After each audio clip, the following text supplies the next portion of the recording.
प्रिय विद्यार्थियों, हमने पिछले शीर्षक में वैदिक कालीन आर्थिक स्थिति पर चर्चा की थी कि किस तरह वैदिक काल में विभिन्न आर्थिक गतिविधियों को संपादित किया जाता था और किस तरह विभिन्न जो व्यवसाय थे वह वैदिक समाज में प्रचलित थे। आज हम चर्चा करने जा रहे हैं वैदिक कालीन धार्मिक स्थिति पर। वास्तव में ऋग्वेद में जिस धर्म का या जिन देवताओं के अनुष्ठानों का हमें ज्ञान होता है, यदि उनके बारे में हम विस्तृत अध्ययन करें तो हम पाते हैं कि ऋग्वैदिक समाज में एक धार्मिक कुलीन वर्ग की आस्था और अनुष्ठानिक व्यवहार एवं आध्यात्मिक आस्था ऋग्वेद के द्वारा प्रतिबिंबित होती है, क्योंकि ऋग्वेद के जो अधिकांश देवता हैं एक प्रकार से वह प्राकृतिक शक्तियों के प्रतीक हैं। उदाहरणतः हम देखते हैं कि सूर्य, द्यौस, मरुत, वायु, वरुण, अग्नि, रुद्र ये सभी प्राकृतिक शक्तियों के प्रतीक हैं और प्राकृतिक देवता हैं। इसलिए हम ऋग्वैदिक जो धर्म है उसे एक प्रकार से प्राकृतिक देववाद भी कह सकते हैं।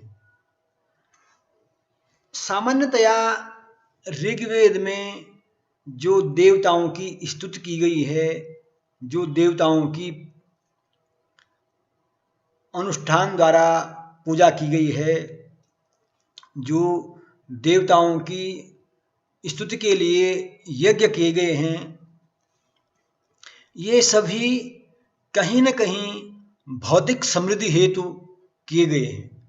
अर्थात ऋग्वैदिक समाज में भौतिक समृद्धि हेतु देवताओं की स्तुति की गई है। हम पाते हैं कि जो ऋग्वैदिक समाज था उसका प्रमुख व्यवसाय पशुचारण और द्वितीयक व्यवसाय कृषि था। इसलिए देवताओं से यह प्रार्थना की गई है कि उनके धन धान्य में, उनके गौधन में, उनकी पशु संपदा में वृद्धि हो। अधिकांश मंत्रों में यही कामना की गई है। ऋग्वैदिक जो प्रमुख देवता हैं उनमें इंद्र, अग्नि, सूर्य, द्यौस, मरुत, वायु, वरुण, मित्र, रुद्र आदि जो हैं मुख्य देवता हैं। इनमें इंद्र जो है ऋग्वेद का सर्वाधिक प्रमुख देवता था।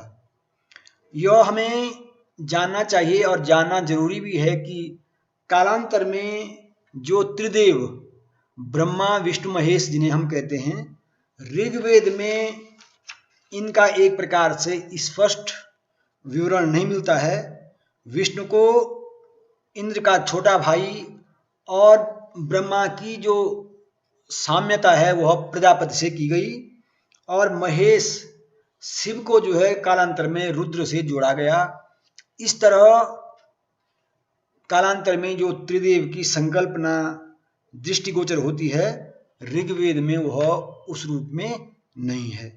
यद्यपि जैसे मैंने कहा कि विष्णु को इंद्र का छोटा भाई और ब्रह्मा को जो ऋग्वैदिक देवता प्रजापति हैं उससे जोड़ा गया और शिव को ऋग्वैदिक देवता रुद्र से जोड़ा गया, तो ये संकल्पना बाद के समय में स्पष्ट रूप से देखने को मिलती है। ऋग्वेद में वह उस रूप में वर्णित नहीं है। ऋग्वेद का प्रमुख देवता इंद्र है और अन्य देवता इंद्र के बाद उनका स्थान आता है। क्योंकि जैसे मैंने कहा कि ऋग्वेद के अधिकांश देवता प्रकृति के जो प्राकृतिक शक्ति है उनके प्रतीक हैं, इसलिए इसे एक प्राकृतिक देववाद भी कहा जा सकता है। ऋग्वेदिक देवताओं में एक प्रमुख देवता आता है ऋत। कालांतर में ऋत जो है उसको एक प्रकार से वो स्थान प्राप्त नहीं हुआ, परंतु ऋग्वेद में ऋत को महत्वपूर्ण स्थान प्राप्त हुआ है। ऋत को जो है ऋग्वेद में एक प्रकार से सृष्टि को नियमित करने वाला या भौतिक एवं नैतिक व्यवस्था बनाने वाला कहा गया है। अर्थात ऋत वह देवता है जो प्रकृति में नैतिकता बनाए रखता है या भौतिक एवं नैतिक व्यवस्था के लिए उत्तरदायी है, जो भौतिक व्यवस्था और नैतिक व्यवस्था को बनाए रखता है। जो सृष्टि की नियमितता, जो सृष्टि में दिन रात क्रम से होते हैं, ऋतुओं का परिवर्तन होता है, इन सब के लिए ऋत को ही उत्तरदायी माना गया है।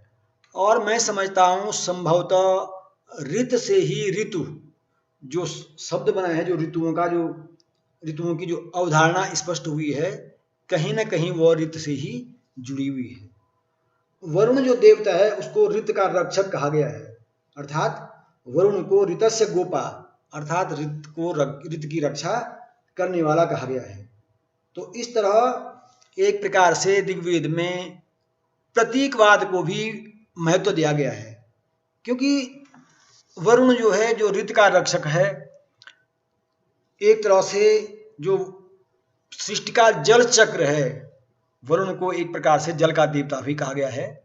तो जो सृष्टि का जल चक्र है उससे ही सृष्टि की जो नियमितता है, जो ऋतुओं की क्रम से जो आवृत्ति होती है, वह कहीं न कहीं वरुण पर निर्भर करती है, जल चक्र पर निर्भर करती है।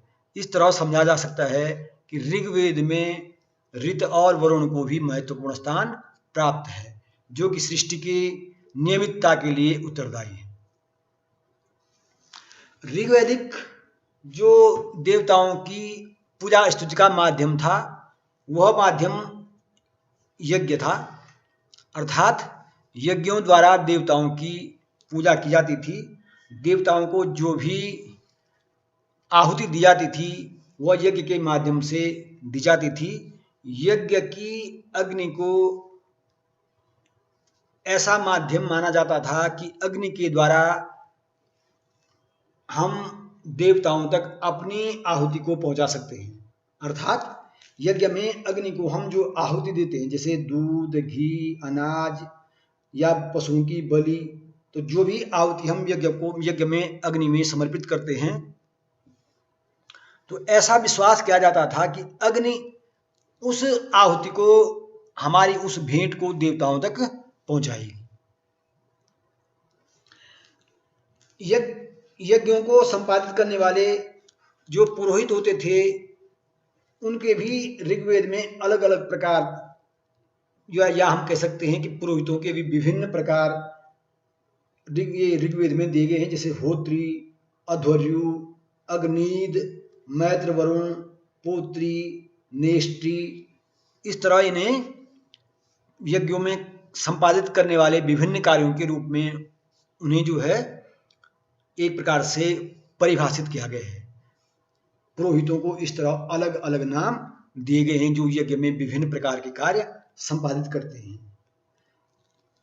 साथ ही साथ ऋग्वेद में जिस समाज के हम दर्शन करते हैं या जिस समाज को हम ऋग्वैदिक समाज के रूप में जानते हैं, वह निश्चित ही एक प्रकार से कबायली समाज था। और ऋग्वेद में इस तरह के टोटमी विश्वास भी देखे जाते हैं जो कि कबायली समाज में प्रचलित रहते हैं। इनमें जैसे पूर्वज पूजा, जिसे हम पितृ पूजा कहते हैं, या भूत प्रेत आदि में विश्वास करना, जादू टोना, प्रतीक पूजा, जो ऋग्वेद में हमें देखने को मिलती हैं, जिन्हें एक प्रकार से टोटम संबंधी विश्वास हम कहते हैं। तो इससे स्पष्ट होता है कि ऋग्वैदिक समाज एक प्रकार से कबीलाई समाज था जो धीरे धीरे एक विकसित अवस्था की ओर आगे बढ़ रहा था।